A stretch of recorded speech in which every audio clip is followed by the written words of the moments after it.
உலக மக்கள் அனைவருக்கும் வணக்கம். இப்போது நாம் தனுசு ராசியின் பங்குனி மாத ராசி பலன்களை பார்ப்போம். உங்கள் ராசிநாதன் குரு வக்ரம் பெற்று சஞ்சரிக்கிறார். அவர் வக்ர நிவர்த்தியானதும் தடைகள் அகலும். அர்த்தாஷ்டமச்சனி ஆரம்பமாகிவிட்டதால் இனம் புரியாத கவலை மேலோங்கும்.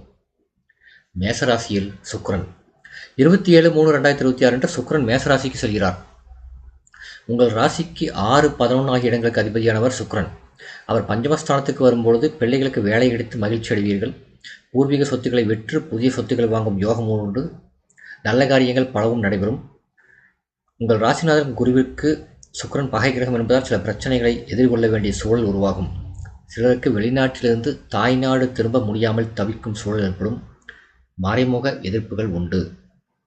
மீனராசியில் செவ்வாய் 1/4/2026 அன்று செவ்வாய் மீனராசிக்கு செல்கிறார். உங்கள் ராசிக்கு 5, 12 ஆகிய இடங்களுக்கு அதிபதியானவர் செவ்வாய்.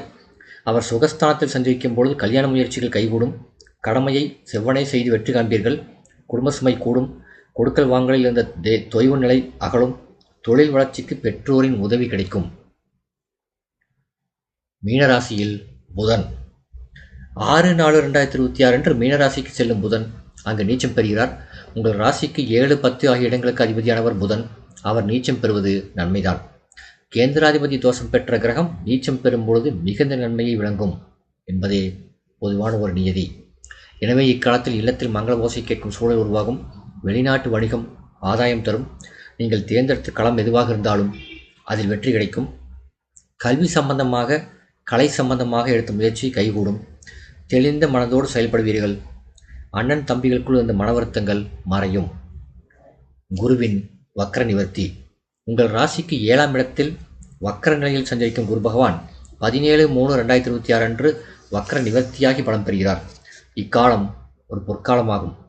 எளிதில் காரியங்கள் வெற்றி பெறும். உத்தியோகம் தொழிலில் உயர்வு கிடைக்கும். தடையாக இருந்த சுபகாரியங்கள் இப்பொழுது தானாக நடைபெறும். ராசிநாதனாக குரு விளங்குவதால் ஆரோக்கிய தொல்லைகள் அகலும். சனி மற்றும் செவ்வாயின் சேர்க்கை 1/4/2026 முதல் 13/4/2026 வரை மீனராசியில் சனியும் செவ்வாயும் சேர்ந்து சஞ்சரிக்கிறார்கள்.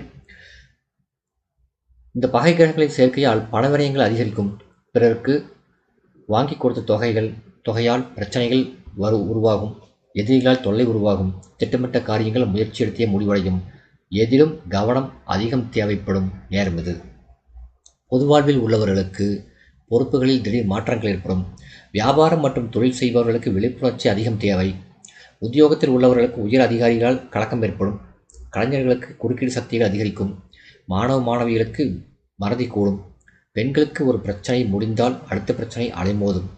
பிள்ளைகளை உங்கள் மேற்பார்வையில் வைத்துக் கொள்வது நல்லது. பரிகாரம் குரு பகவான் வழிபாடு நன்மை தரும். இந்த வீடியோ உங்களுக்கு பிடிச்சிருந்தா லைக் பண்ணுங்க, ஷேர் பண்ணுங்க, சப்ஸ்கிரைப் பண்ணுங்க. நன்றி.